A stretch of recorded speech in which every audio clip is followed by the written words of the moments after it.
So now that we've learned about the three processes of memory, the three types of memory, now I'm going to go on to three main brain parts that are associated with memory. Okay, so let's take a look at these. The first one that I want to talk to you about is, and there's a very famous case study that's associated with the hippocampus. So as you can see, the hippocampus is kind of that structure down here, right up there. And the famous case study that's associated with this is HM. So we're going to see little videos about HM, but I'm going to tell you what I know about HM. It stands for Henry Molaison, but we all called him HM because they wanted to protect his identity until he died. So when he was 10 years old, he had a bike accident, and it seemed like maybe this bike accident may have triggered later epileptic seizures that occurred in his hippocampi. So when he was in his 20s, he started getting these seizures that were going to kill him. They were really, really severe, and they needed to control them. So they found where the epileptic focus was. What epilepsy is the neurons in your brain that for some reason, certain neurons in your brain, they start firing out of sync. So if the neurons are supposed to go like this, for some reason, a cluster of neurons starts going like this, and it causes people to seize.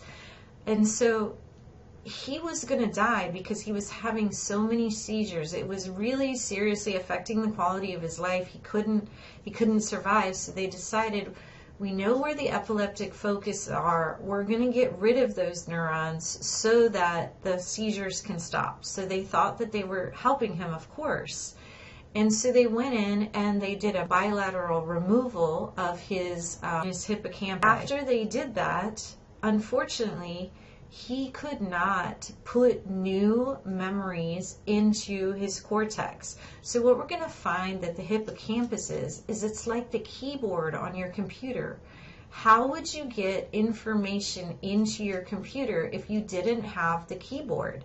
And that's what the hippocampus seems to be involved in, is it puts the information in, and then the cortex is where the neural networks are. So all of your memories would be up on your hard drive. So HM still had access to his hard drive. He could remember things, but he couldn't put new memories in.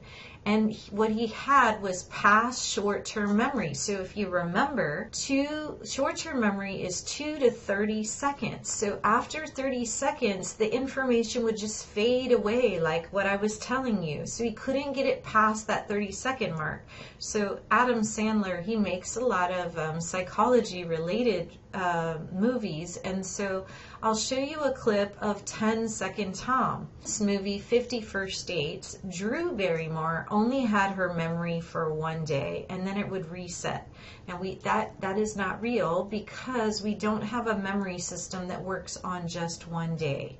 However, it's interesting that Adam Sandler's character, his name is Henry, and that was a nod to Henry Molaison, of who I'm telling you about. So HM was left with just 30 seconds of memory. 10 seconds, Tom only had 10 seconds of memory, and it's kind of showing what was going on. But let me tell you some stories. So they would take HM to the grocery store. And in the grocery store, he can read, he still functions just fine. He just can't put a memory past 30 seconds. So he would see a loaf of bread, and he would go and get a loaf of bread. And then he would move on to the next one was eggs, and he would stop, get a little bit confused, and he'd see a loaf of bread. And he'd go over there and get a loaf of bread. And then he'd put it in, and then he'd put it back, and then he'd start walking again, because he'd see two there, so he'd put that one back, and then he'd start walking again, and then he would see a loaf of bread, and then he would walk back, and he would get a loaf of bread, then he would see 2 loaves of bread in there, and then he would take it out. They said that he carried the same crossword puzzle book around with him. He would get the first question, and he'd move on to the second one, start thinking about the second one, and then he would go back to the first again, see that he did it, and it was just this never-ending thing. He carried it for years and years. They also say that he would get up every day, and he would look outside the door, and he would say, "Oh my, the new cars are out." because he couldn't store that time was passing. When he would look at his face and he would see his face getting older, as he looked in the mirror, he would kind of say, I think maybe I didn't sleep well. Now here's a kind of a sad one, is he would ask, as time went on, I think he lived to be around 67, don't quote me on that, around there, maybe 70s. He would ask, where's my mom? And they would say, oh, your mom has passed. And he would get sad. But how long would he get sad for? 30 seconds. So a lot of you want to ask me, you say, well, was he mentally stable? Yes, he appeared to be happy. He knew something was wrong, but he seemed to be pretty well adjusted. Now remember when I was telling you about declarative versus non-declarative memory? He could get better, since remember I told you that they have different characteristics. He was able to improve on some of the non-declarative memory. So on certain procedures, he could improve upon, because it seemed like declarative memory, if he couldn't get past the 30 seconds, he couldn't really learn new skills. He was just kind of stuck with what he had there.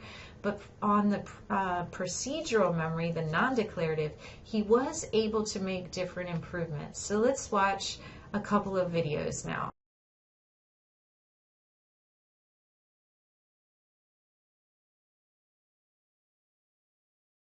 First, 1953.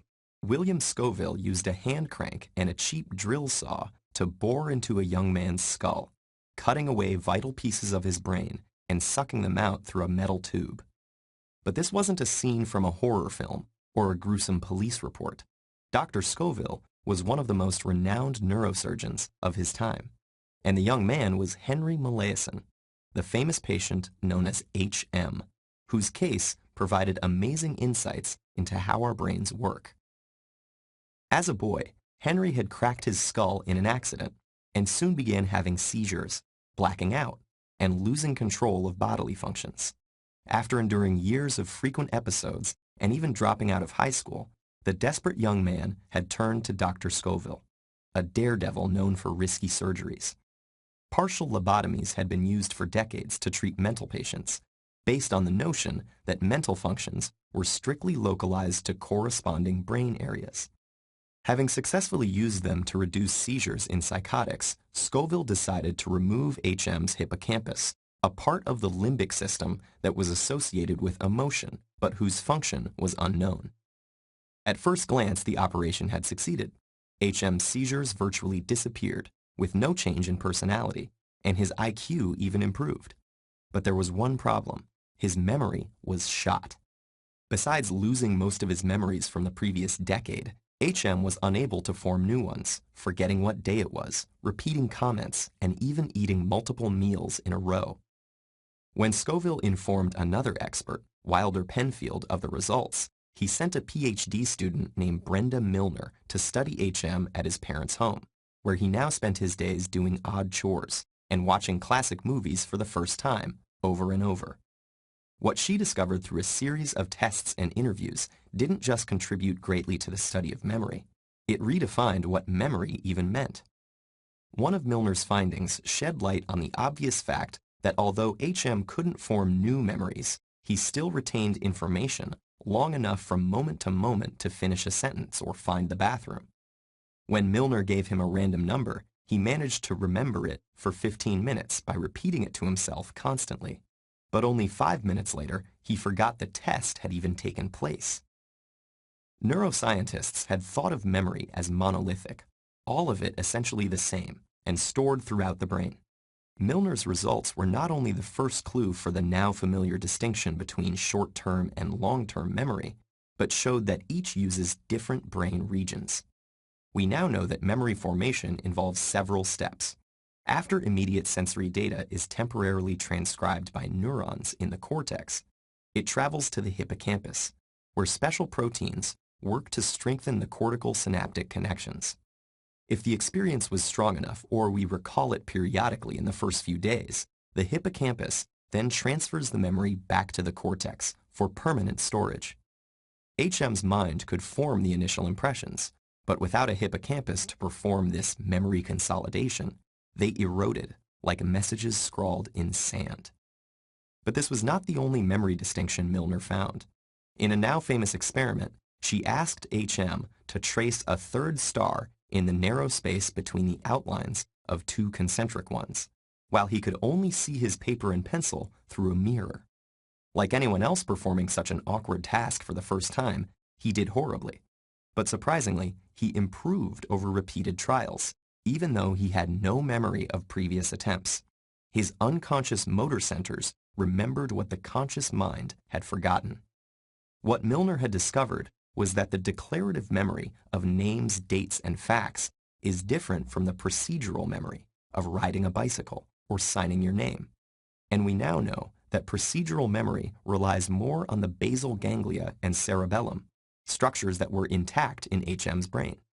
This distinction between knowing that and knowing how has underpinned all memory research since. H.M. died at the age of 82 after a mostly peaceful life in a nursing home.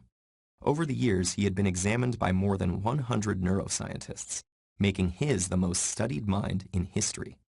Upon his death, his brain was preserved and scanned before being cut into over 2,000 individual slices and photographed to form a digital map down to the level of individual neurons, all in a live broadcast watched by 400,000 people.